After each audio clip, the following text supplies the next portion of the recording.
I've heard a lot of people say that the coronavirus pandemic is a marathon, not a sprint. But there's no doubt a few weeks ago at the start of things here in the UK, it felt like we were running as fast as we could up a mountain. But it turns out that it wasn't a mountain at all. Thankfully, it's turned out to be just a big hill. But a big hill is still a big hill, and that's had its own challenges. We've seen lots of tragedies. Many of us will have been touched by them. We've seen worldwide economic ruin, the consequences of which are still to be seen. But the good news is that we are at the top of that hill. The bad news is that our vantage point now allows us a clear view of the land in front of us. And it's just hill after hill after hill after hill, rolling as far as the horizon. So the big question is, what next? It's Friday, the 17th of April, and this is the Hot Topics podcast from MB Medical.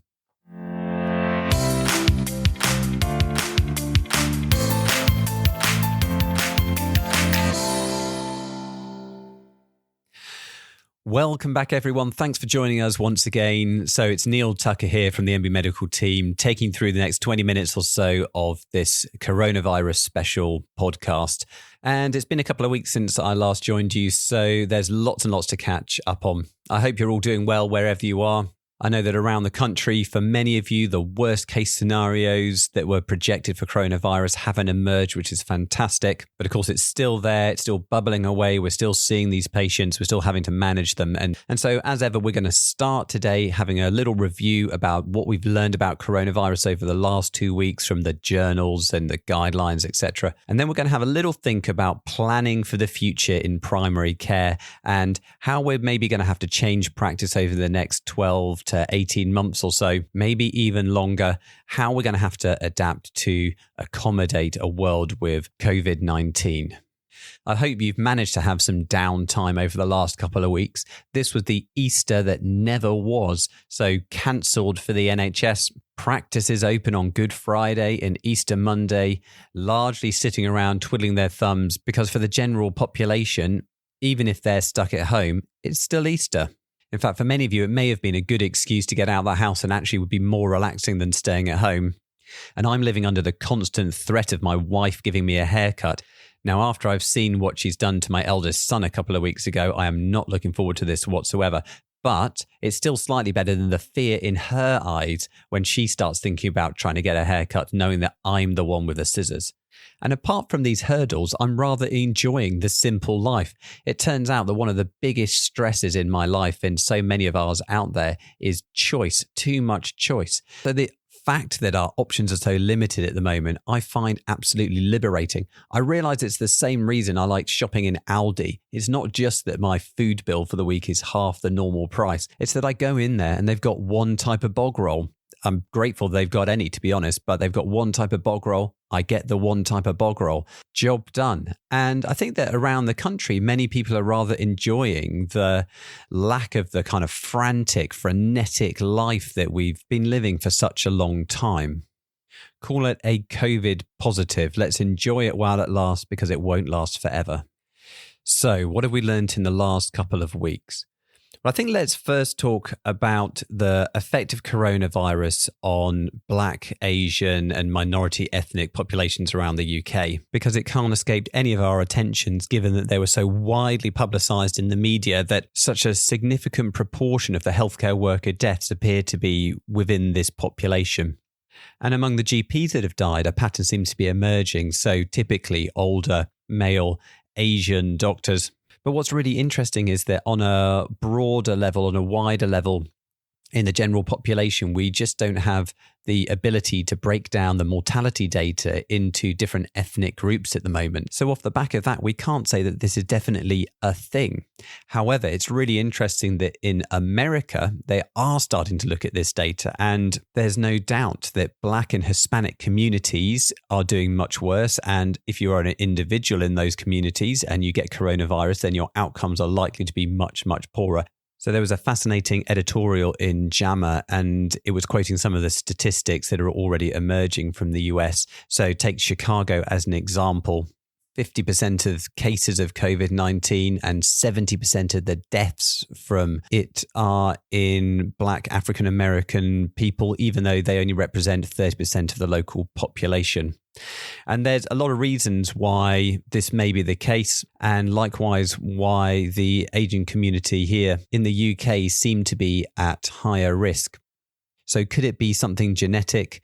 Well, possibly, but it's more likely to be the fact that these populations tend to have higher rates of cardiovascular disease, which we know is linked to poorer outcomes, and they, on average, are in lower socioeconomic statuses. So this increases their exposure to a range of environmental factors, which could increase the chance of them getting infected and then doing worse if they have the infection. So that could be housing, that could be the ability to social distance, that could be, particularly in the States, the necessity of going to work to keep money coming in and food on the table. And of course, access to healthcare and how they are managed within a healthcare system. All of these factors add up.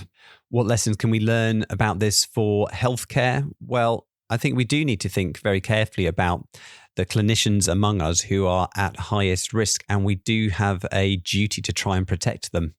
None of us can completely eliminate the risk of exposure to coronavirus at work, just in the same way as we couldn't do in the community. However, at the moment, there's plenty of work that can be done which does not involve face-to-face contact, so higher risk of exposure. So perhaps if you are an older medic, perhaps if you are someone who has comorbidities that are known high risk factors for severe COVID-19, especially if you are from one of these higher risk ethnic groups, then we should be thinking very carefully about how we utilize you in the workforce right now.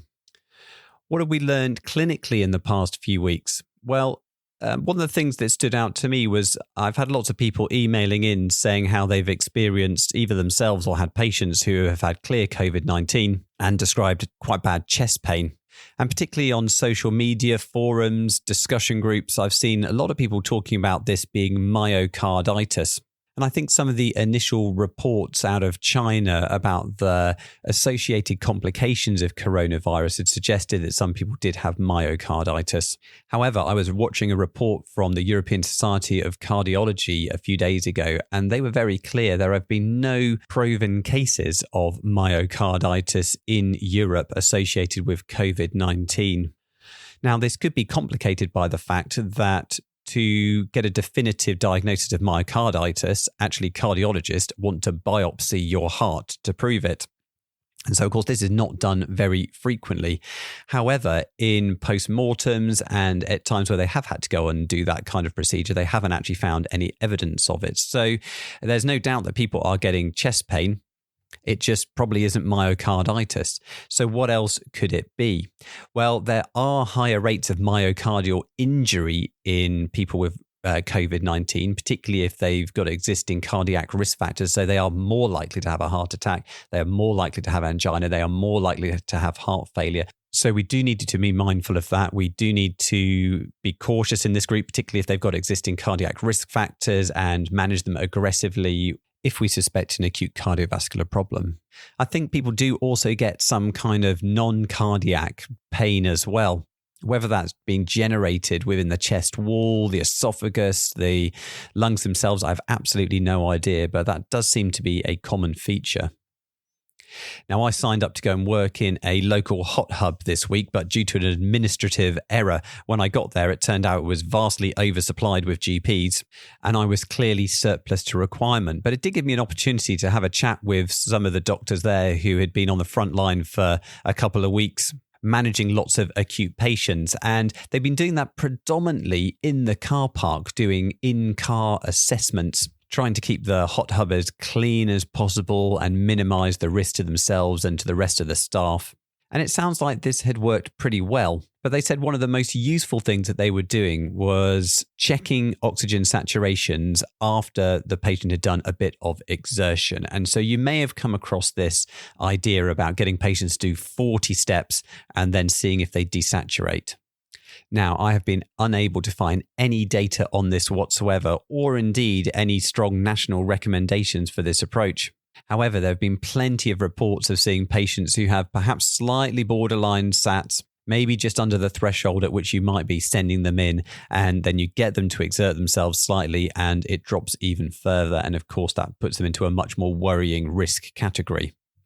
The other benefit of doing this is that it gives you an opportunity not just to look at the sats, but to look at the person as a whole. So someone who's maybe younger and generally fitter may be able to compensate pretty well for their level of disease. And when they're sat at rest in the car, they could be looking fairly okay, but then the most minimal of exertion, just 40 steps around the car park, and you see that they are really, really struggling. And that would certainly ring alarm bells in my mind. Will it turn out to be this month's Roth test? Probably not, if only because there's a lack of data to argue against it. And we should remember that we shouldn't be using this in isolation. It is just one part of our more thorough, holistic clinical assessment. We've learned a bit about the potential long-term effects of COVID-19 this week, and there's increasing reports about people usually who have had severe disease, usually with acute respiratory distress syndrome, developing pulmonary fibrosis. So we normally think of this as a condition that develops over years and years and years, but this appears to be an acute injury to the lungs as a result of the disease. The big question will be whether this is a durable effect. We tend to think of lung fibrosis as an irreversible process. However, we do have some precedent here. So they also found pulmonary fibrosis in MERS and SARS. Now in MERS, I hope I've got this the right way round, it did seem to be a permanent effect, whereas in SARS, things seem to improve over a period of time, although that often took many years. No one knows which way it'll go with SARS-CoV-2, but we're certainly going to see many more patients with this condition in the community after this pandemic. There may be long-term mental health issues as a result of this as well.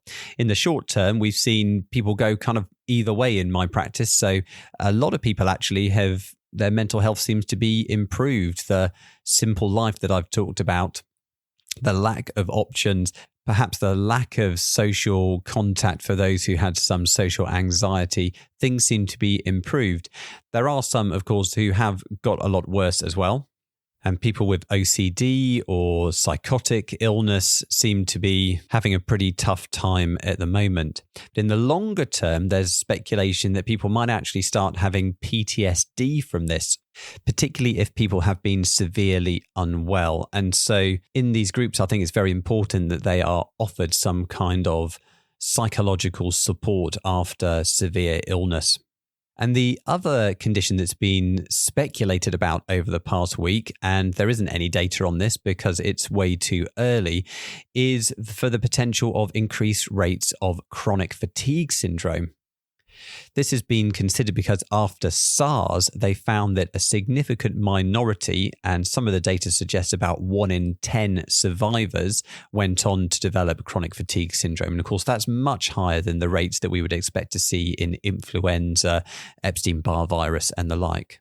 Now, a lot of people have been emailing in with questions about PPE and aerosol generating procedures. And I haven't really wanted to, or perhaps been able to, join in this debate because I think this is a hugely complex issue. There is plenty of data about how to protect people from getting infections from infected people. There are clearly ways that are much more effective at doing that, and some methods which are somewhat less effective.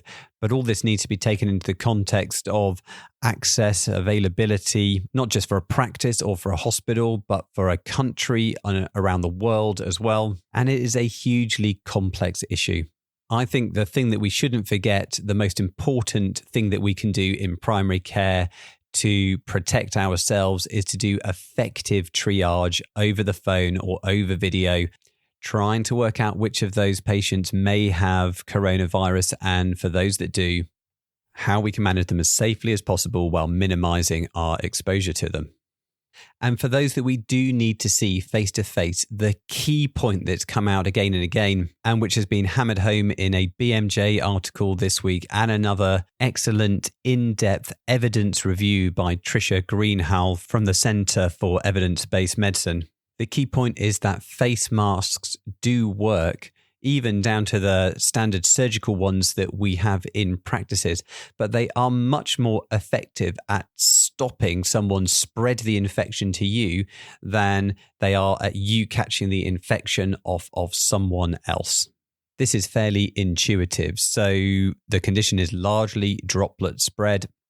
So that happens obviously when people are coughing and sneezing, but actually this also happens as a New England Journal of Medicine paper this week also demonstrates simply when people are talking at you. And those droplets not only will fly towards you, but they'll also hang in the air so that you can inhale them later. And standard face masks are only going to be somewhat effective at preventing that. However, if you put a physical barrier in front of that infected person's mouth and nose, then you can stop that droplet spread at source. And Professor Greenhow quotes data that shows you can reduce the amount of virus that's released from a person into the environment around them by 36 times by that person simply wearing a face mask. And it doesn't have to be a medical face mask. This could even be something they've made themselves. So even a cloth mask is very effective at preventing spread. So cloth masks, especially when they get moist, they're not so good at preventing you catching something, but they are extremely useful at preventing that spread. And this has implications for the general population as well, because lots of the countries around the world have started easing some restrictions, but requiring people to wear a face mask at all times outdoors. And there's been a lot of debate around whether this is an effective strategy. And it does seem to be, but perhaps not for the reasons that the general population think it is. So it's not helping prevent them actually contract the virus and getting ill. It's just stopping people passing it on if they're asymptomatic or in that sort of prodromal phase before they develop true symptoms. This is the group where it's managing to limit the spread. Now, I've seen on Facebook, there's dedicated groups that have popped up giving designs for making your own face mask at home, including out of spare cloth, tea towels and the like. Apparently, you can even make it out of a bra, but you have to make sure that you use the left cup, otherwise you'll end up looking like a right tit. It begs the question, would the UK population wear face masks for some return of their liberty? And to be honest, I'm not sure as they would, at least not at the moment. I think maybe if we've been in lockdown for 3 months, we might do anything to be allowed out the house. But anyone subscribing to the stiff upper lip ideal, I just can't see it happening in that population. Now, another group that's been having a pretty tough time in the last couple of weeks has been care homes. And whilst we've all been stressing about PPE in practice and in hospitals, the concept has gone a little bit under the radar in care homes. Lots of staff trying to do the best they can in very difficult circumstances, trying to prevent entry of coronavirus into their care home. And of course, that's not always going to be possible. And indeed, it hasn't proven to be. Then, to protect themselves and to prevent onwards transmission throughout the care home, they need appropriate PPE and lots of it. And the sad truth is we've heard some pretty awful stories about the effect this infection has had within care homes, but this is going to continue to be a slow burner for these communities. Having reached the peak in the hospitals over the next few weeks, the pressure will ease off. In practices, having scaled back to just do core essential work, things are not that bad. But coronavirus continues to be circulating within the community. And so care homes could get this at any point in the future and then will still have exactly the same effect as it would do today. And this thought brings us neatly into our more in-depth topic of discussion today. And that's what we need to do in general practice to plan a future in which coronavirus continues. So at every step through this pandemic, general practice has lacked strong leadership from the top, lacked guidance from the top, but we've proven highly resourceful at adapting our practices on an individual level to suit our population's needs. One of the problems that we've got, and something that is making many of us increasingly uncomfortable, is the idea about where all our normal patients with their normal illnesses have gone, because the practices are quiet at the moment and we are not seeing people presenting with the usual illnesses. And whilst we would expect there to be much lower rates of infections circulating at the moment, much lower rates of musculoskeletal conditions and injuries and the like, we would still be expecting people to be presenting with that PR bleeding, which is the initial sign of colorectal cancer, that PV bleed that's abnormal, that breast lump that's just been discovered. And this is the big worry, that people are not coming to us about these problems, that either they are trying to protect us from excessive workload when they think we have a more important problem to be addressing, or because, as is the case with some of my patients, where they've actually not attended hospital appointments because they're worried about catching coronavirus at the hospital. The big worry is that we're storing up some serious illness and that people are going to have much worse outcomes as a result of this because they are presenting late. So lockdown in the UK is going to continue for at least another 3 weeks. And I can't see there being any changes to the recommendation about how we work whilst that's happening. But if we do have a very extended lockdown, or indeed once restrictions are lifted, but of course we still will be in a world with coronavirus, we're going to need to think about how we manage this. And I can't help shake the feeling that this is something we're going to have to work out once again, practice by practice. Part of the problem when we're planning or trying to plan for the future is that there are still a lot of unknowns here. So let's say the lockdown ends. It's likely by that point coronavirus levels circulating in the community will be very, very low. But we don't know, firstly, we don't know about immunity and the longevity of any immunity that we would develop to coronavirus. Secondly, we don't know about the levels of immunity within the community because we haven't been testing and we just don't know how many people have actually had coronavirus. It may be more, it may probably be much less than we actually think. Thirdly, we don't know whether we're going to get the ability to be able to test within the community at some point in the future. Even if we do, we don't know about the accuracy of those tests. And then even if we do, the tests are unlikely to be perfect. And so there is still a lot of uncertainty. Fourthly, we realistically won't have a vaccine until at least the second half of 2021. Even then, we don't know how effective a vaccine would be. And so we can't really rely on this as a silver bullet or a magic cure. Fifthly, there are now hundreds of trials going on around the world looking at different drug therapies to help with coronavirus. But the reality is that so far, none of them have been particularly promising. Even all the hoo-ha around hydroxychloroquine, when you start to unpick the actual quality of the data, it turns out that it doesn't stand up to any close scrutiny at all. And even if something does prove effective at treating coronavirus, and the pharmaceutical world gets very excited about something, it may well be that it's no more effective than Tamiflu for influenza. And then finally, we don't have any idea about the government's long-term strategy here. We presume they must be thinking about it, but as usual, there's this lack of information flow. So we have no idea about how they envisage healthcare over the next 24 months or so. Some of this will come down to the general national strategy about managing coronavirus. So are we going to go for total suppression? So perhaps an extended lockdown, try and get very low levels of circulating disease, even to the point where perhaps it dies out entirely. So this would be ideal because we could get back to normal with the exception, of course, of what on earth we do about our borders. So coronavirus will be bubbling away still in many other countries around the world. And as soon as we start seeing widespread travel again, then we're going to start seeing cases shoot up once again in the UK. So the alternative might be to go for this more herd immunity approach, accepting that we're going to have a sustained outbreak with low levels of disease. And it seems likely that when we think about any individual country on a global level, this is the realistic option. The reality in this situation is that we are going to have to manage coronavirus for at least another few months. very possibly the next few years, and potentially forever. So how are we going to manage this in practice? Well, one option would be that any patient who has an acute infective illness is seen in a different setting. So around the country, there are lots of places that have set up coronavirus hot hubs.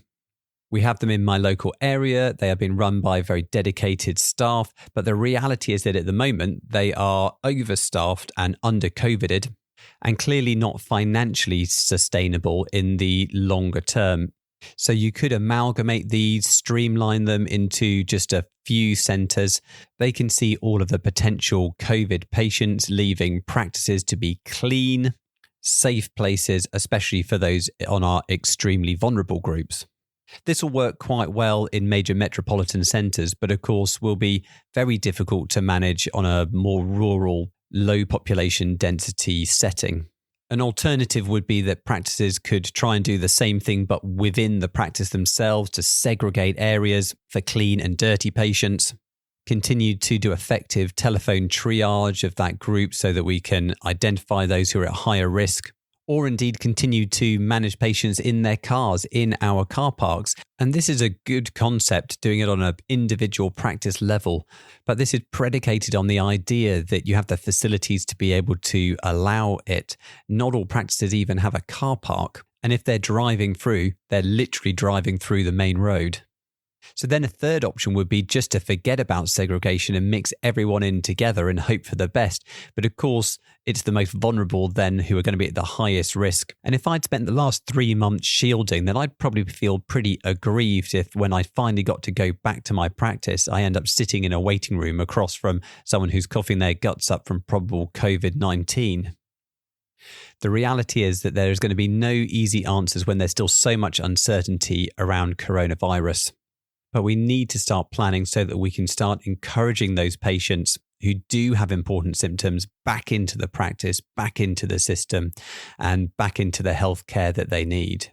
And whilst we're doing that planning, let's have a little thought about how we can improve the system for ourselves as well. Because while it is undoubted that the last month has been hugely challenging, there have been sleepless nights, there have been tragedies, I also have to say that it's been some of my most pleasurable time in general practice. And some of that is because of the stripping back of primary care to just the essentials. And in fact, on a day-to-day basis, I felt like there has been less pressure and there has been more time. We've taken this opportunity to review people's anticoagulation and see if they're on the best medicine. We've taken the opportunity to look at people's B12 injections and see if that is appropriate. We've taken the time to contact the extremely vulnerable patients and make sure that they're doing okay.